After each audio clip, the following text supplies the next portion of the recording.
अस्सलाम वालेकुम। پرون حکومت یو نوټیفیکیشن جاری کو چې په کم کې ISI لا دا اختیار ورکو چې ته د هر چا فون ټایپ کولی شي، ریکارډ کولی شي د قومي سلامتي په وجه باندې. مخکې هغوی ریکارډ کو د اجازت ضرورت ورته نه و، خو دا مسله په دې پیښه شوه چې په اسلام آباد های کورټ کې د جسټس بابر ستار په عدالت کې یو کیس دی د آډیو ریکارډینګ، او د هغې کې د جسټس صاحب ډېر سخت ریمارکس دي چې د کم قانون لاندې دوی د خلکو خبرې ټیپ کوي او بیا هغه ټیپونه بدقسمتۍ نه د بلیک میلینګ دپاره استعمالیږي. د قومي سلامتۍ دپاره داسې اقدامات کول په ټوله دنیا کې دي. هر ایجنسي د دشمنانو یا د دهشتګردو خبرې ټیپ کوي، د هغوی نقل و حرکت معلوموي، دا ډیره ضروري ده.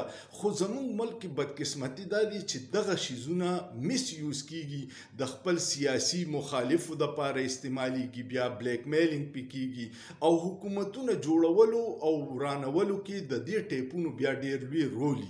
نو کو د قانون دایره کې صرف د دهشتګردو او د ملک دشمنانو خلاف کوي نو ډېره ښه خبره ده، هر پاکستانی به حمایت کوي. خو کو څنګه د دې مخکې تاسو ګورئ روزانه چې څوک بلیک میل کیږي د هغه یو ټیپ راشي او خبرې د دوو کسانو بیا اورېدې کیږي.